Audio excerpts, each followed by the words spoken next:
Welcome back to the actual news. My name is Olga Nesterova, and today is Friday, December 27th. And today I got for you White House proposing cybersecurity overhaul for healthcare organizations, Mexico detaining nearly 500,000 migrants, South Korea's political crisis, and way more national and global news.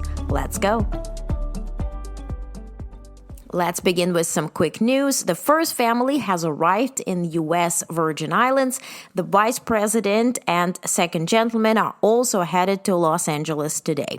Eugene Spector, a U.S. citizen sentenced to 15 years in prison this week after being convicted of espionage by a Moscow court, was found guilty of passing biotechnology secrets to the United States, according to Russia's FSB security service on Friday. Once again, anything Russia says, take it with a grain of salt.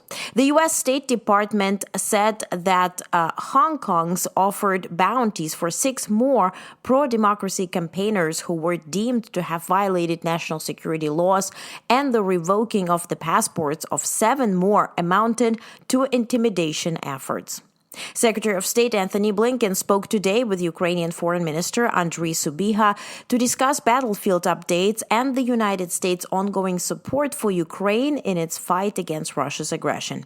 They address Russia's brutal missile and drone attacks and the assistance the United States, along with its partners, is intensifying in response. The secretary reiterated the U.S.'s unwavering support for Ukrainians in their defense for freedom. Israeli forces raided the Kamal Adwan hospital on Friday, one of 3 medical facilities on the northern edge of Gaza Strip.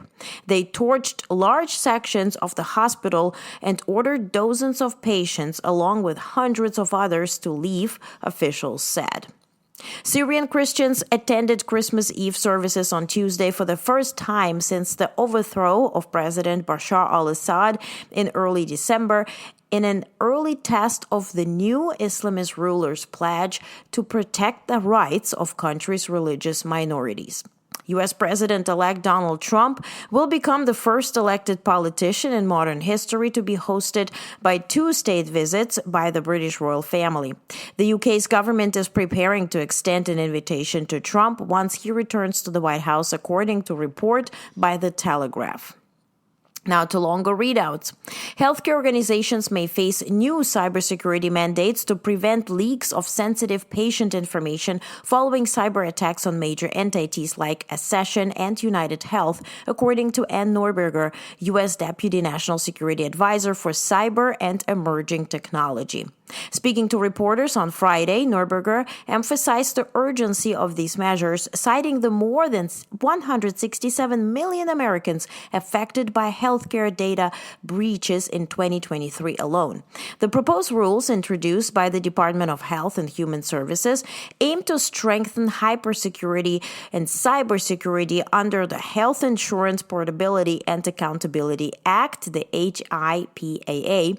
Key measures include mandatory data encryption to render leaked information inaccessible and compliance checks to ensure networks adhere to updated cybersecurity standards. The initiative is projected to cost $9 billion in its first year and $6 billion annually over the following 4 years. Neuberger highlighted a staggering rise in large-scale healthcare breaches since 2019, with hacking incidents up to 89% and ransomware attacks up to 102%. Hackers targeting hospitals and healthcare data have forced facilities to operate manually and expose sensitive information, including mental health records, on the dark web. Such breaches create opportunities for blackmail and threaten patient privacy. Quote, "One of the most troubling issues we face in the hacking of hospitals and healthcare data," unquote, Neuberger said. The HHS has not yet commented on the proposed changes by the White House. A U.S. appeals court has reinstated a nationwide injunction halting the enforcement of the Corporate Transparency Act, the CTA, a law requiring corporate entities to disclose their real beneficiaries and their beneficial owners to the U.S. Treasury Department. The decision comes just weeks before a January 13 deadline that would have required most companies to submit their reports. The New Orleans-based Fifth U.S. U.S. Circuit Court of Appeals issued the order late Thursday, stating it would preserve the constitutional status quo while the merits panel considers the parties' weighty substantive arguments. This marked a reversal of a previous ruling earlier in the week that allowed enforcement to proceed. The injunction stems from a legal challenge brought by the National Federation of Independent Business and several small businesses represented by the Conservative Center for Individual Rights. Todd Gaziano, the organization's president, said in a statement, quote, "Given that we have established that the CTA is likely unconstitutional, this intrusive form of government surveillance should be halted until the law's fate is finally resolved," unquote. U.S. District Judge Amos Mazant, who issued the initial injunction earlier this month, called the CTAs a quasi-Orwellian statute in his ruling, asserting that Congress likely exceeded its authority and violated states' rights under the 10th Amendment. The CTA, enacted in 2021, requires corporations and LLCs to report beneficial ownership information to the Financial Crimes Enforcement Network, FinCEN, aiming to curb money laundering by preventing the anonymous formation of entities. Critics argue the law imposes an unconstitutional level of government surveillance on small businesses. While the Department of Justice supports the law, FinCEN has not yet responded to the recent developments. Proponents of the CTA emphasize its role in combating financial crimes, noting the U.S. reputation as a hotspot for illicit activities through anonymous corporate entities. The legal challenge raises questions about the balance between financial transparency and constitutional rights, with further decisions anticipated from the appeals court. United Health and Amedisys have agreed to extend the deadline for closing their $3.3 billion merger agreement as it faces legal challenges from the U.S. Department of Justice and 3 states.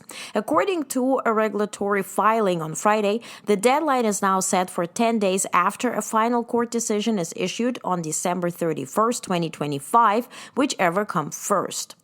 The DOJ, joined by attorneys general from Maryland, New Jersey, and New York, filed a lawsuit in October to block the deal, citing concerns over reduced competition in the home health services market.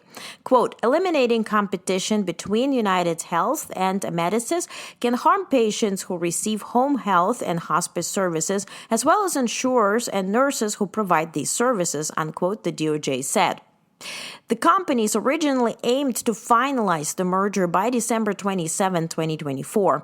They have since entered into a waiver agreement that includes a regulatory break fee of $275 million, which could increase to $325 million if certain divestitures are not completed by May 1st, 2025. United Health announced plans to acquire Amedisys in June 2023, prompting analysis to predict regulatory scrutiny due to United Health's established presence in the home health sector.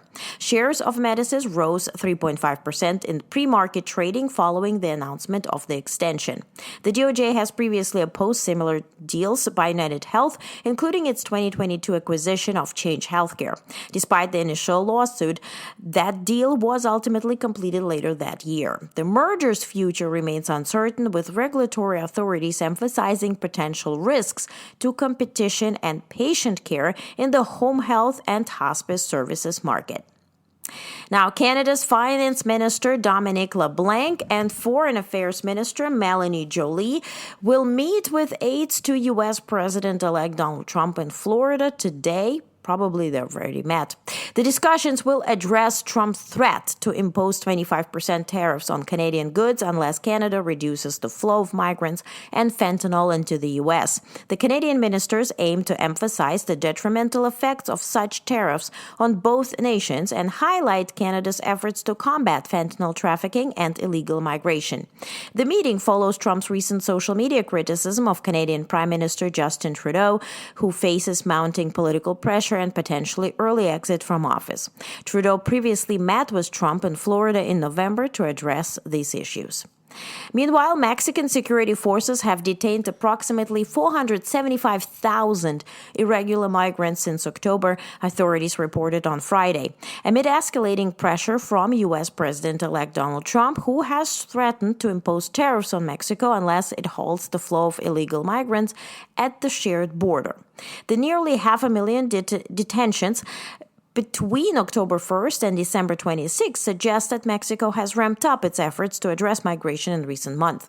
Earlier this month, the government revealed that about 900,000 migrants had been detained throughout the year. Foreign Minister Juan Ramon de la Fuente described the measures as part of a successful approach, stating, quote, "We think it's a model that works, that can always be improved, but that has responded very satisfactorily to this migration phenomenon." Unquote. He added that the number of migrants detained at the shared border dropped by 81% in mid-December compared to the same time last year. Israel Ibarra, an immigration researcher at the Colegio de la Frontera Norte, attributed the rise in detentions to Mexico's commitment to reducing migrant transit to the United States. This commitment followed a late November call between Mexico President Claudia Sheinbaum and Trump, during which U.S. President-elect threatened a 25% tariff on imports from Mexico and Canada unless both countries take stronger action against the flow of migrants and drugs, particularly fentanyl.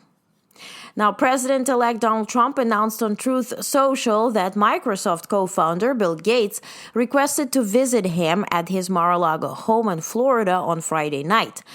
This is the tweet. In a post on Friday morning, he stated, quote, "Bill Gates asked to come tonight. We miss you and X. New Year's Eve is going to be amazing. DJT," unquote.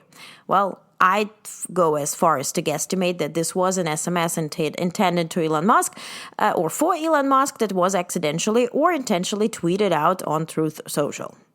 Now, a significant cultural and racial divide has emerged between Indian immigrants and white Americans over H-1B visas. Some white Americans, particularly Trump supporters, accuse Indian workers of taking tech jobs, often using racial slurs in their criticism. In contrast, many Indians argue that American culture undervalues intellectual pursuits like coding and innovation in favor of sports, gaming, and entertainment. This conflict has created a unique divide between and within conservative circles, pitting tech-focused Silicon Valley MAGAs against more traditional redneck MAGAs.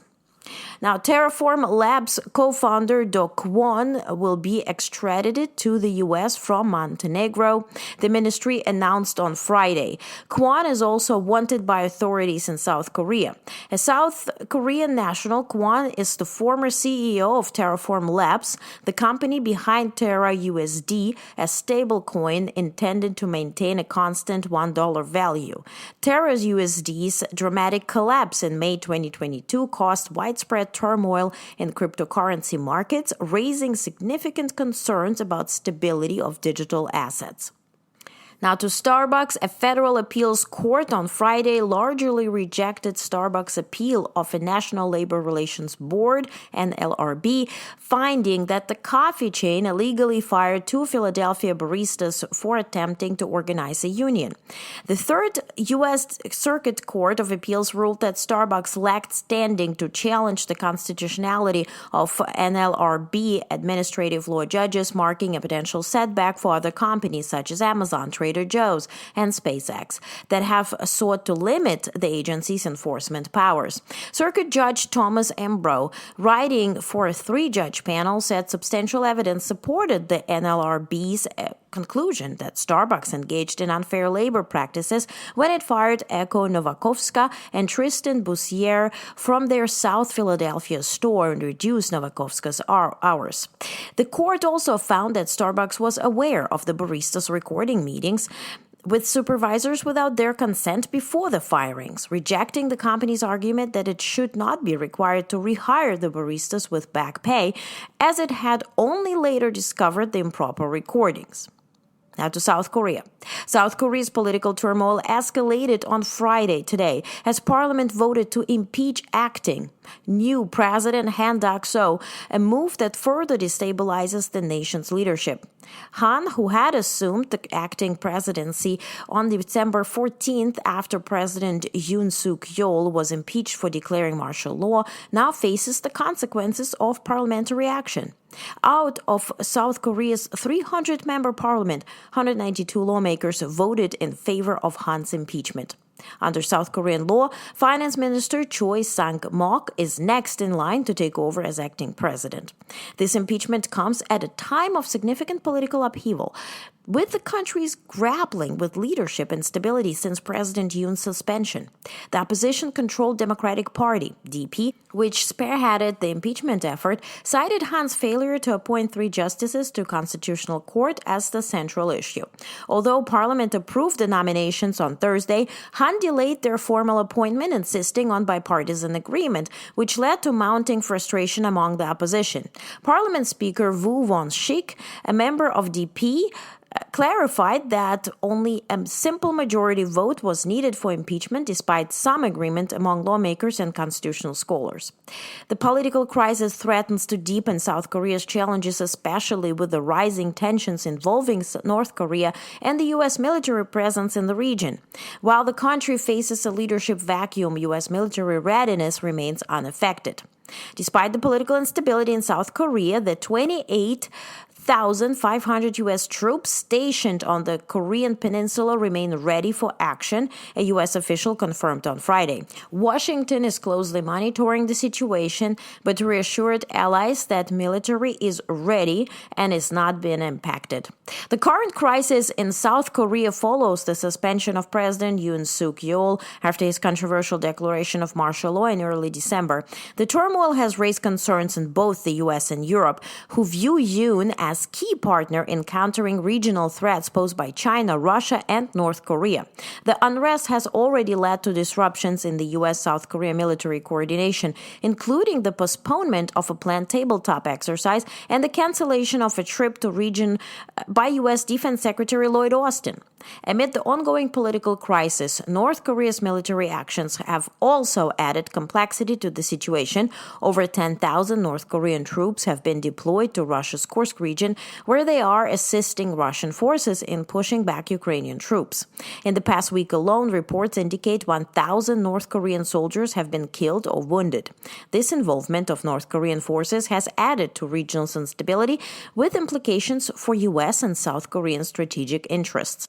Meanwhile, North Korean forces fighting alongside Russia and Ukraine are suffering significant casualties, as I mentioned, with over 1,000 troops killed or wounded in the past week alone in Russia's Kursk region. White House spokesperson John Kirby reported today on Friday.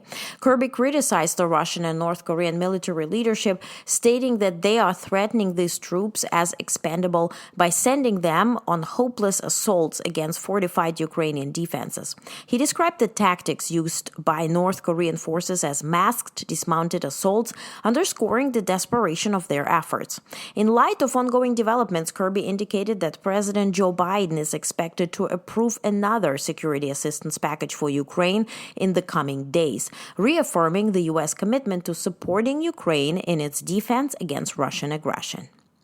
Secretary of State Anthony Blinken spoke with Democratic Republic of Congo, DRC, President Felix Tshisekedi today to address the ongoing crisis in eastern DRC. Blinken expressed gratitude to President for his commitment to law and the process led by Angolan President Lourenço and for his participation in the talks on December 15th.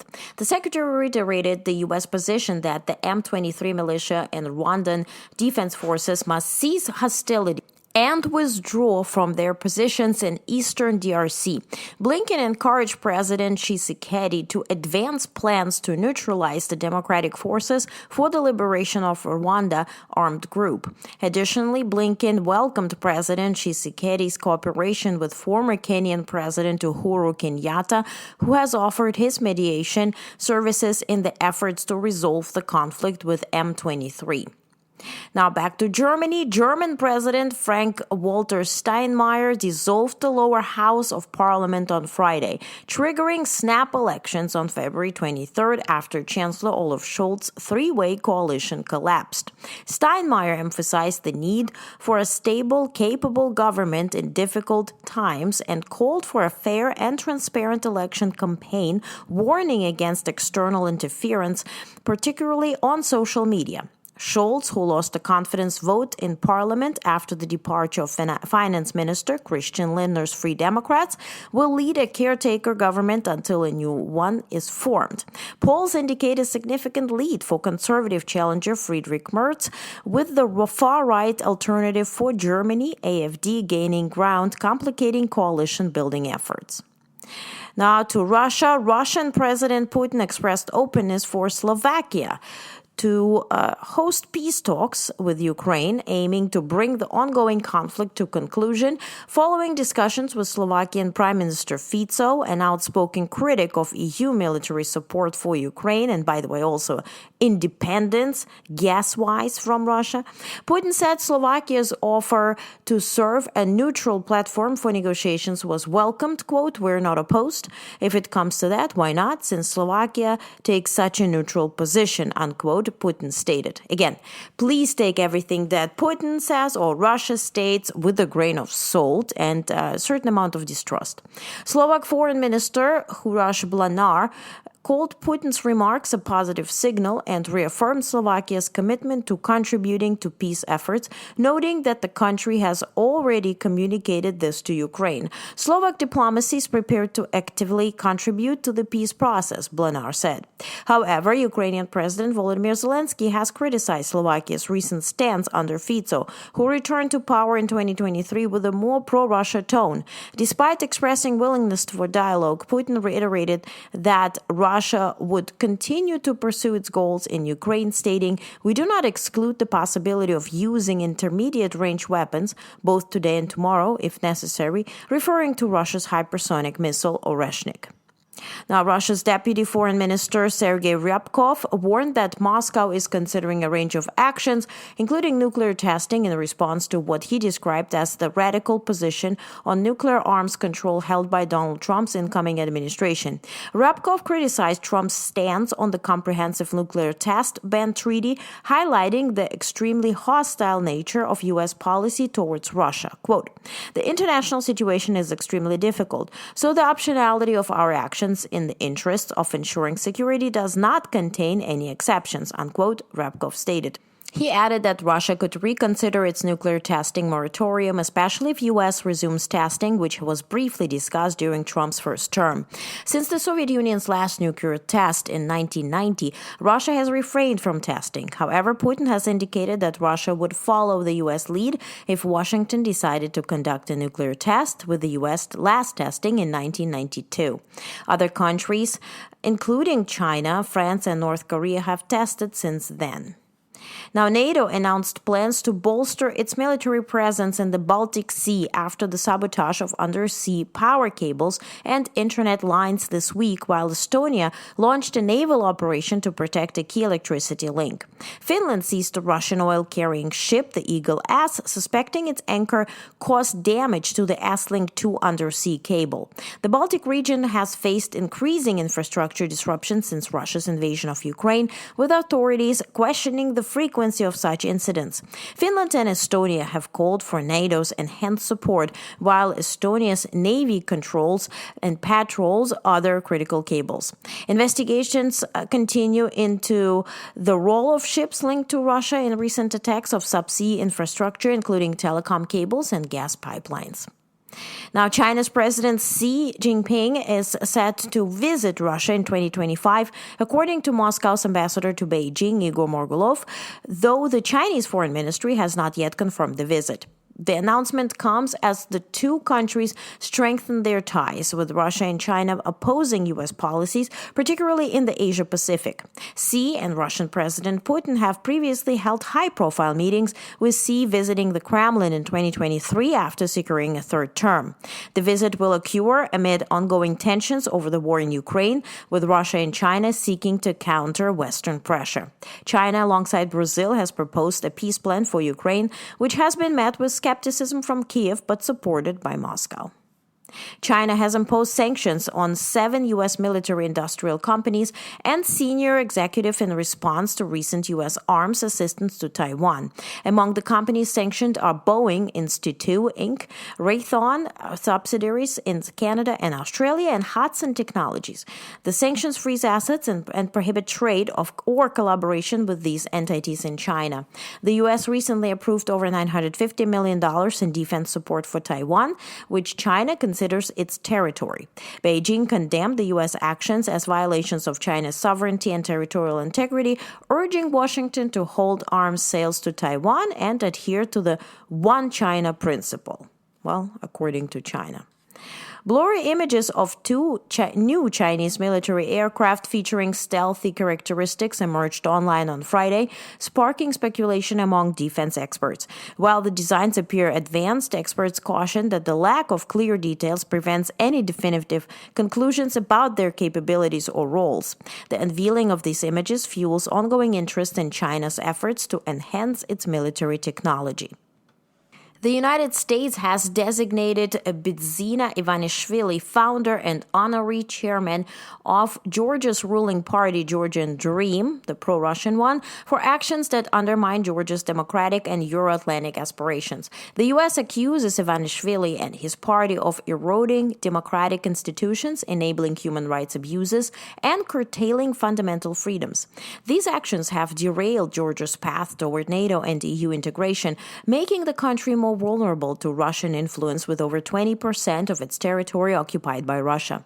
The U.S. also condemned the violent repression of citizens, opposition, media, and activists under Georgian Dream's leadership, reaffirming its commitment to holding accountable those undermining democracy in Georgia.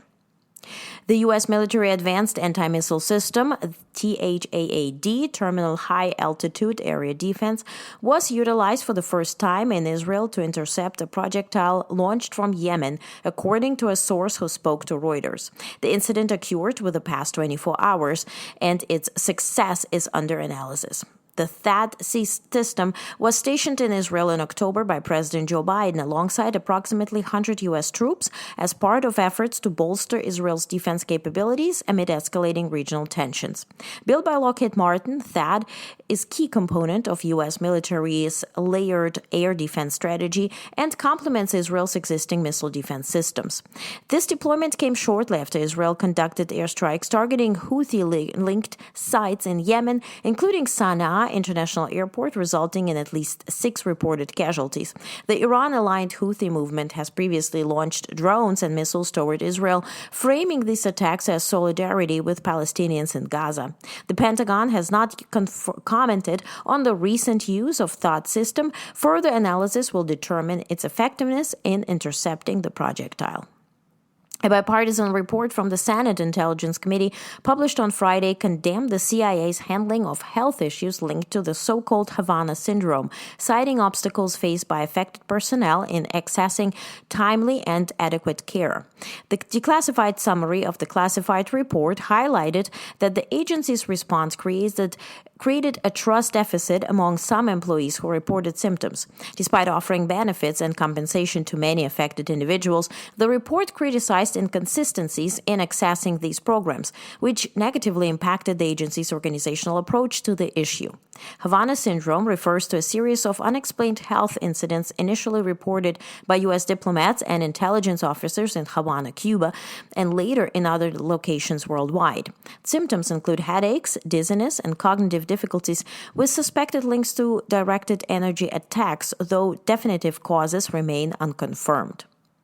Now, Ukraine has sent its first batch of food aid to Syria, delivering 500 metric tons of wheat flour as part of the Grain from Ukraine initiative in collaboration with the UN World Food Program. This shipment aims to support 33,250 families, providing each with 15 kilograms of flour to feed a family of 5 for a month. This marks a shift for Ukraine, which traditionally exports grain to the Middle East but has not previously supplied Syria. The aid comes after Russia's suspension of wheat supplies to Syria due to uncertainties and amid Ukraine's efforts to rebuild relations with Syria post-Bashar al-Assad. The ongoing war has also disrupted Ukraine's grain efforts, though it has managed to resume shipments through its southern port of Odessa. And that's it from me on Actual News. I highly encourage you, in case you missed it, to check out the special White House Christmas tour that I recorded for you. I went to the White House, recorded the tour, interviewed those behind the magic of the magic decoration, librarians, teachers, and they shared their wishes for all of us on this beautiful holiday season. So please check it out on our YouTube and check out our AM Actual News from this morning. Again, on YouTube, please subscribe. All the links are in the description of this episode. And please check out our newsletter that moved to our website. So please go to Onest Network, ONEST network.com. There you can find all the links and all the resources. With that, thank you so much for listening. Have a wonderful weekend, and I will see you back on the Actual News podcast.